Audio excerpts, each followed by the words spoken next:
नमस्कार। 2019 से लेकर 2021 तक कहां गायब हो गई 13 लाख से अधिक लड़कियां और महिलाएं? ये आज भी सवाल उठता है। भारत में महिलाओं की सुरक्षा को लेकर कई कानूनों के बनाए जाने के बाद भी देश में महिलाओं की स्थिति में कोई खास सुधार नहीं आया। भारत में बेटियों की सुरक्षा हमेशा से ही सबसे गंभीर मुद्दा रहा है। इसे लेकर कई कानून भी बनाए गए हैं, लेकिन बावजूद इसके देश में लड़कियों की लापता होने के मामले लगातार सामने आ रहे हैं। पिछले वर्ष संसद में केंद्रीय गृह मंत्री ने इस पर आंकड़ा पेश किया था, जिसके अनुसार भारत में 2019 से 2021 यानी 2 सालों के बीच 13 लाख से ज्यादा लड़कियां और महिलाएं लापता हुई हैं। अब ये महिलाएं कहां गईं, इनके साथ क्या हुआ, इसके बारे में किसी को कोई जानकारी नहीं है। इन लापता लड़कियों में 18 साल से कम और उससे ज्यादा दोनों उम्र की महिलाएं शामिल हैं।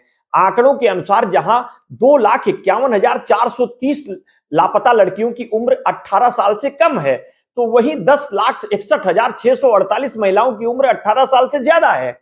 न्यूज एजेंसी न्यूज चैनल के अनुसार संसद में जिस डाटा को पेश किया गया था, उसमें महिलाओं की लापता होने का मुद्दा उठाया गया है। वो डाटा राष्ट्रीय अपराध रिकॉर्ड ब्यूरो का है। आंकड़ों के अनुसार सबसे ज्यादा महिलाएं मध्य प्रदेश से लापता हुई हैं। एमपी के बाद लिस्ट में दूसरा स्थान बंगाल का है। इन राज्यों के अलावा राजधानी दिल्ली में भी लड़कियां और महिलाओं के गायब होने के कई मामले सामने आए हैं।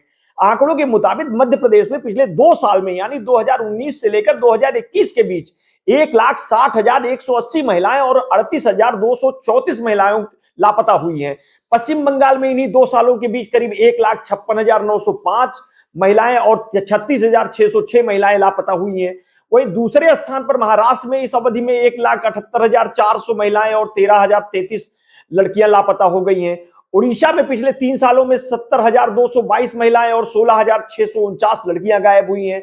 छत्तीसगढ़ की अगर हम बात करें तो इस राज्य में भी 49,116 महिलाएं और 10,817 लड़कियों के गायब होने की बात कही गई है।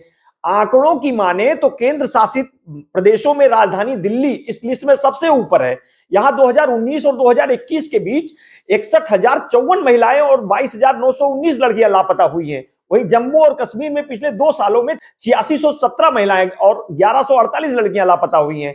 इन आंकड़ों के पेश किए जाने के बाद सरकार ने संसद में कहा था कि भारत में महिलाएं और लड़कियों की सुरक्षा को लेकर कई कानून बनाए गए हैं। देश में हो रहे यौन अपराधों को रोकने के लिए पुराने कानूनों में संशोधन भी किया गया है और उसे कठोर भी बनाया गया है। इसके अलावा देश में 12 साल से कम उम्र की लड़कियों के साथ रेप की घटना में दोषी मृत्युदंड सहित कठोर दंडात्मक प्रावधान किए गए हैं। 16 दिसंबर 2012 को दिल्ली के निर्भया कांड ने पूरे देश को झकझोर कर रख दिया था। इस घटना के बाद महिलाओं की सुरक्षा से जुड़े कई कठोर कानून बनाए गए, लेकिन सवाल यह है कि क्या कानून के बनाए जाने के बाद भी देश की महिलाओं की स्थितियां सुधरी हैं या महिलाओं के साथ हो रहे अपराधों में कोई कमी नजर आई है?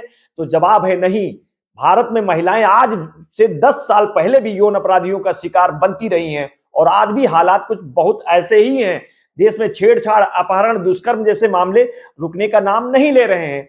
मार्च 2023 के पहले में राष्ट्रवादी कांग्रेस पार्टी की नेता फौजिया खान ने देश की महिलाओं के खिलाफ हो रहे अपराधों पर विवरण मांगा था और केंद्र इस तरह की घटनाओं को रोकने के लिए कैसे कैसे कदम उठा रहे हैं उसे लेकर सवाल किया गया। इस सवाल का जवाब में केंद्र सरकार ने संसद में बताया कि पिछले 5 साल में राष्ट्रीय अपराध रिकॉर्ड ब्यूरो के तहत महिलाओं के खिलाफ अपराध के लगभग 1 करोड़ मामले दर्ज किए गए हैं। देश में महिलाओं की सुरक्षा को लेकर हर महिलाएं और लड़कियों को कुछ कानूनों के बारे में जानना बेहद जरूरी है। इन कानूनों में राष्ट्रीय महिला आयोग अधिनियम, महिला सुरक्षा कानून, पॉक्सो एक्ट शामिल है। इन कानूनों के बारे में डिटेल जानकारी हम आपको बताते हैं। राष्ट्रीय महिला आयोग अधिनियम भारत सरकार का एक संविधिक निकाय है जो देश की महिलाओं को प्रभावित करने वाले सभी नीतिगत मामलों को सरकार को सलाह देता है। इस आयोग का गठन जनवरी 1992 में भारतीय संविधान के प्रावधानों के तहत किया गया था। राष्ट्रीय महिला आयोग का उद्देश्य देश की महिलाओं के अधिकारों का प्रतिनिधित्व करना है और महिलाओं से जुड़े मुद्दों पर कानूनी सहायता देना है।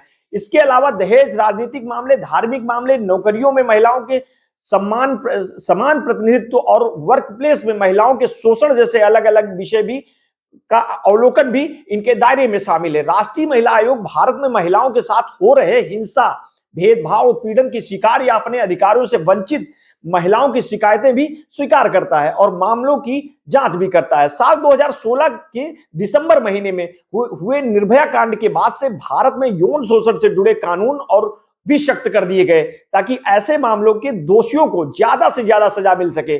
पहले अगर अपराध करने वाले व्यक्ति की उम्र 18 साल से कम होती थी तो उसे माइनर केस मान लिया जाता था और उस मामले को जुवेनाइल जस्टिस के अंतर्गत भेज दिया जाता था। लेकिन निर्भया केस के बाद इस कानून में बदलाव किया गया। अब अपराधी की उम्र 16 से 18 साल के बीच है तो उसे भी सख्त सजा सुनाई जा सकती है। इसके अलावा साल 2016 से पहले अगर कोई व्यक्ति महिला का पीछा करता था तो उसे अपराध नहीं माना जाता था, लेकिन 2016 के बाद किसी भी महिला का पीछा करना कानूनी अपराध में आने लगा है। महिला सुरक्षा कानून के तहत महिला अब ऐसे व्यक्ति के खिलाफ शिकायत दर्ज करा सकती है जो उसका पीछा करता है। पॉक्सो का मतलब है कि protection of children from sexual offence act. इस कानून को बच्चों की सुरक्षा के लिए बनाया गया है। पॉक्सो एक्ट को साल 2012 में लाया गया था। इसके तहत बच्चों के साथ होने वाले यौन शोषण एक अपराध है और यह कानून 18 साल से कम उम्र के लड़के और लड़कियों दोनों पर लागू होता है। इस अधिनियम के अनुसार शादी के वक्त के लड़की या उसके परिवार से दहेज लेना दंडनीय अपराध है। इस अधिनियम के बाद महिलाएं दहेज प्रथा के अनुसार खुलकर शिकायत दर्ज करवा सकती हैं।